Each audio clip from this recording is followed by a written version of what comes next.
The state has already filed an appeal with the Fifth Circuit Court, and people on both sides believe this law can make its way back up to the U.S. Supreme Court yet again. But the one we're in right now, which is in East Round Rock, you can see the damage. I want to show you behind me. This is a U-Haul in someone's driveway that was actually flipped onto its side. They already have their signs up asking people to stay 6 feet apart while they're in line, and they don't even open until noon today. But they're definitely prepared. You can see the signs go all the way around the side of the building. We're at one of those areas that's been closed off due to flooding. I want to show you the road behind me here, so you can see there is a barrier. So that's why ERCOT is asking people on certain hot afternoons to do things like turn off the lights. Hispanic people make up about 29% of Pflugerville, and in their department they have 25% Hispanic officers. And when it comes to women, they make up about 9% of the Pflugerville Police Department. So this is the old Bergstrom Spur railroad track. It actually used to take military supplies out to the airport, but as you can see, it's still here and it's no longer in service. Today, city leaders will meet with Austin Water and dive deeper into what happened with this most recent boil notice. And then on Thursday is when City Council will meet to vote on that resolution for an external audit. Now, I just want to show you the damage behind me after this fire. You can see that the roof actually collapsed into the dining area. Now, if you go to CODA's website today, you'll see the Sunday-only tickets say they're starting at $259. But when you actually go to buy them, you'll see that the cheapest ticket you can now get is more than $400. In order to build a trail that goes all the way from San Antonio here to the Barton Creek Greenbelt, they first have to make sure they can secure the land, which can be difficult in such a growing area. When they first started building this new home, the first thing they ran into was a shortage of lumber. We are inside the petting zoo area here at the Cowboy Breakfast with my new friend Gary and our little friend. He kind of looks like an Oreo maybe. Do you see anything you like? Picking out that first day of school outfit is a big deal for second graders like Jayla Smith. Because I get to wear new clothes. Some of my clothes are tight. I know she was a little worried about having school clothes. Got this. You know, first day of school, you want new clothes. But new clothes and school supplies can be expensive, especially when families have other things to worry about. We're struggling now trying to get ends meet. We're trying to actually find a house right now. So we're trying to budget everything that we can do. That's why Hayes CISD trustee Esperanza Orozco helped launch the Hayes CISD clothing closet in 2018, and Hayes hoped to go in 2020. This is a size 7. Both are in this building near Simon Middle School in Kyle, supplying families with clothing, food, and more. Today's the first day that we're open after 2 years after COVID closed us down. We had a pickup system. So this is the first time families can actually shop in person or they can request to pick up. Esperanza knows times are hard for families, and even just a new dress can have kids like Jayla doing a happy dance. What do you think about this dress? Yeah. You think this is it? This is the dress? Okay. Hayes CISD has many families in need of assistance. After COVID, we had a huge explosion with our homeless population. We increased from 125 students to over 400 homeless students. But there are many more families who need help in addition to those who are homeless. And then just families that have been either hurt by the economy or that have lost a job or are sick, and prices are just skyrocketing. While prices are up, Esperanza says so is the generosity of the community to make all of this happen. So we're going to take this to where your mommy's at, and they'll put it in your bag for you. Reporting in Hayes County, There you go, you're set. Yay! It's going to be a great year, isn't it? I'm Connor Board. Come on back to mama.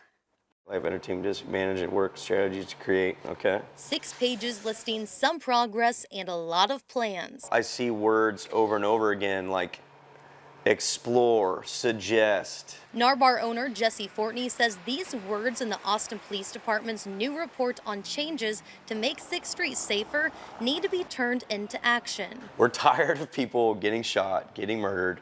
We don't want to see APD in danger. APD plans to have a permanent staging area on weekend nights to get to potential victims quickly if there's violence. But Fortney says he wants the change to be proactive, not reactive. Instead of plan for responding to mass casualties, to prevent mass casualties. That'd be great. Sounds like you're going to war. Sounds like you're in Afghanistan or something, or going back to Afghanistan. That's Mark Rapolo. His name may sound familiar because it's been on the sign of this pizzeria for 31 years. I've been open since 1988, and I've been on 6th Street since 1991. Rapolo is grateful the city is trying to make 6th Street safer. He even hired his own security guards for the pizzeria after a mass shooting on the street in June. But that shooting is an example of why he disagrees with APD's choice to leave the street closed to cars on weekend nights. If you go to East 6th Street, those bars and those streets are not closed. If you go to South Congress, they're also not closed. And they don't have people in the streets walking around looking for problems. Whether 6th Street is a place these businesses have called home for over 30 years or fewer than 2 years, the owners want the same thing. I want old, fun, entertaining, safe 6th Street back. That Austin unites, and recognizes what we have, the gym that we have down here. It's a gym. Reporting from 6th Street, I'm Connor Board. This time of year, football stadiums across the country sit empty, including here at the field. That is until about 5:15 on Wednesday nights. You got it, Ryan! When the hard work of football practice starts. Woo, woo, woo! We are the Pflugerville Falcons. A team that Lamont Break. It's a double black. has been on for years. Yeah, this is good.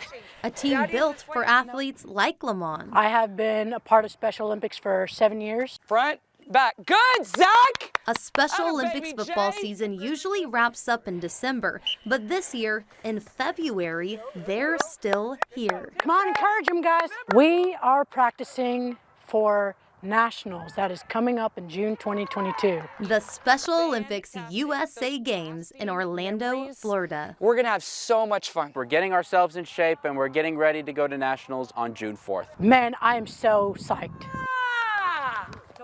Great job, Lamont. Good job. A dream of a lifetime. And you didn't stop running! She's another good one to have on your team because she's one of the great leaders out there, and that's who you want as a leader. A gal like that. Let's go, Ezra! Let's go, Dalton! With a gal like that and a team like this, Benji has some shiny goals. Yeah, we're going for that big gold medal. And they're putting in the work. When you make a mistake, you got to own it and fix it. Especially when you're representing the state of Texas as the only traditional flag football team heading to nationals. We're training to get ready for Florida and all that, and we're super excited, so it's a good thing that we're training very hard. Huddle. Come on, guys. Fast. I play wide out and I play quarterback. This is Ezra Elizondo. Great. Sorry, the light was in my... No, you're good. He knows this takes a lot of dedication and a lot of teamwork. They mean a lot to me. Like, they're like my closest family, and they're like we're like really good friends and all that. My teammates, they're just... I don't know how to explain it, but they're pretty much like family. This has changed my entire life. I don't know what I would do without this. Which is why even when football fields across the country sit empty, the Pflugerville Falcons leave knowing they'll be back next Wednesday. Stay strong. We got this. Reporting in Pflugerville, Let's win. I'm Connor Board.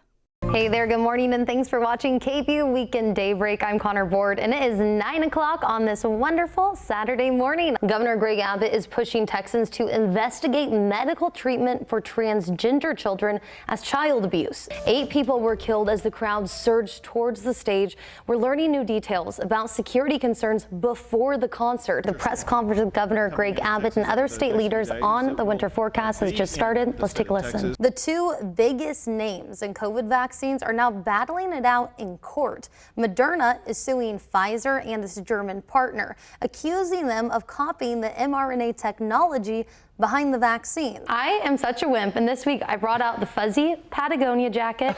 It was cold, it was chilly in the morning. It was like 50s, 60s. Senate Bill 1 went into effect in September, and the recent Texas primary was the first time it was put to the test. Did you know there is a device that is said to stop the hiccups, and you can even buy it at HEB, so you don't have to have your friends scare you or stand on your head or do any of those crazy things. Today, the national average is $4.25. That's 8 cents higher than yesterday. The first year they don't make it to the game is the year they both announced they're going to the SEC, where they're gonna face a lot of competition there too. So, yeah. Hopefully next seasons for both of them are a little better. Sure, it may feel like 100 degrees out right now, but this is actually the best time to plan for your winter travel.